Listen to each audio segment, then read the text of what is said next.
Bonjour à tous, bienvenue pour cet exercice 21, correction de l'exercice 21 du polycopier transition terminale prépa proposé par le lycée Louis-le-Grand. Aujourd'hui on s'attaque à l'exercice 21, du coup on doit montrer que racine de 6 est irrationnelle, puis on déduire que racine de 2 plus racine de 3 est irrationnelle. Alors encore une fois un rappel, un nombre irrationnel c'est quoi? Pour ceux qui ne savent pas, un nombre rationnel déjà c'est quoi? Un nombre rationnel c'est un nombre qui s'écrit sous cette forme-là, sous une forme de fraction finalement si vous voulez, avec deux nombres relatifs donc au numérateur et au dénominateur. Bien sûr au dénominateur on ne prend pas 0, mais en gros c'est moins 1, 1, 2, moins 2, 3, moins 3, etc.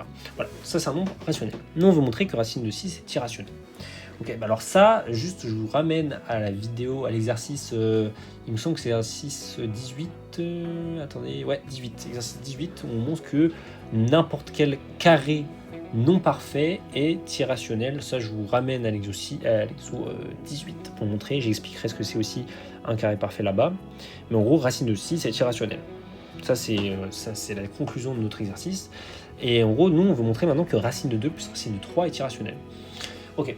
Alors du coup, on sait déjà qu'on suppose par l'absurde, c'est des exos par l'absurde, on est dans le chapitre par l'absurde, donc on va supposer, rappelez-vous la logique du truc, en gros on suppose que racine de 2 plus racine de 3 est rationnel, et en gros le but c'est de trouver un problème.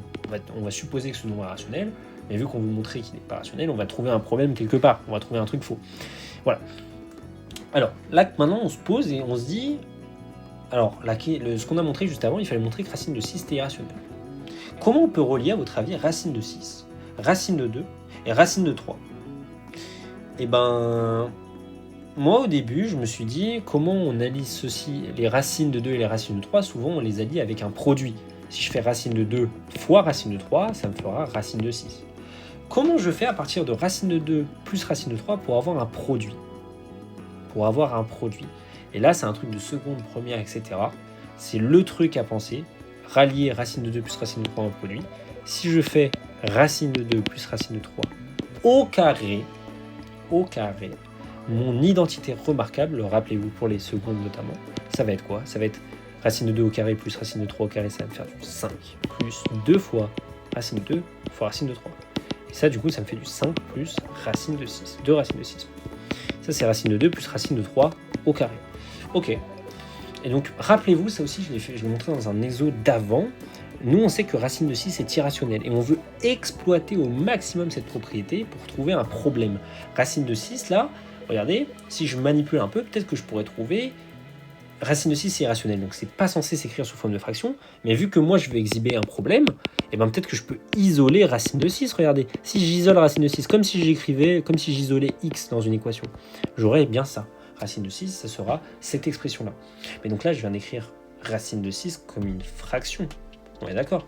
Je viens d'écrire racine de 6 comme une fraction. Mais une fraction, est-ce que j'ai écrit une fraction de truc rationnel? Est-ce que j'ai écrit une fraction de truc rationnel? Parce que si j'avais écrit une fraction avec des racines, avec deux trucs irrationnels au-dessus, ça marche pas. Hein.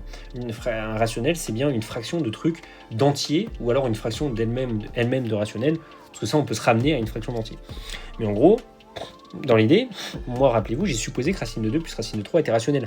Bah donc racine de 2 plus racine de 3 au carré, ça va faire un rationnel fois un autre rationnel, ça va me donner un autre nombre rationnel. Si je fais 2 tiers fois 1 demi, 2 tiers fois 1 demi, ça fait 2 sixièmes, ouais, 2 tiers fois 1 demi, ouais, 2 sixièmes, donc 1 tiers, et donc c'est aussi un nombre rationnel. Donc là, en fait, racine de 6 appartient au nombre rationnel. Je vais mal l'écrire comme une fraction de deux nombres rationnels. Et donc, c'est absurde, parce que rappelez-vous, qu'est-ce que j'ai supposé, enfin, qu'est-ce qui est vrai, en fait, là, c'est carrément vrai, racine de 6, c'est un nombre irrationnel. Et là, je viens de montrer avec mon raisonnement que c'était un nombre rationnel. C'est absurde, ce que je viens de dire. C'est absurde, donc le postulat de départ était faux. Le postulat de départ, c'était quoi? C'était que racine de 2 plus racine de 3 était rationnel. Et bien donc, du coup, il n'est pas rationnel, ce nombre. Voilà. Alors, vous voyez que la démonstration tient en très peu de lignes, mais il faut penser à ce truc-là, super important. Et comment je fais pour trouver ça? Je sais que ces deux trucs-là, racine de 6 et racine de 2 plus racine de 3, sont reliés. Comment je peux les relier à l'aide d'opérations simples? et ben le produit, le carré, surtout que c'est des carrés, en fait, vu que c'est des racines, souvent on pense au carré, donc à mettre les choses au carré, ça aide à voir plus clair, et ensuite on se ramène en effet à ça. Comme je disais dans les exercices d'avant, le grand résumé du raisonnement par absurde, c'est que c'est pas du tout comme le raisonnement par récurrence où on sait sur quoi on veut tomber à la fin, dans notre hérédité notamment. Là, on sait pas du tout vers où on va, on sait juste qu'on doit trouver un problème, et donc notre problème, on peut presque le sortir ici, mais c'est pas le cas dans toutes les raisonnements par l'absurde. Mais ici, voilà, on sait que racine de 6, il est irrationnel, c'est pas censé être une fraction, et donc je le fais sortir, je fais exprès de faire sortir une fraction pour qu'il y ait un truc absurde. Voilà, merci beaucoup d'avoir suivi cette vidéo. C'est déjà la fin des raisonnements par l'absurde, il me semble, des chapitres par raisonnement par l'absurde. Le prochain chapitre, ça va être raisonnement par analyse synthèse. Très hâte de vous faire la vidéo là-dessus parce que c'est assez sympa. Et puis voilà, moi je me retrouve pour une prochaine. Bye bye.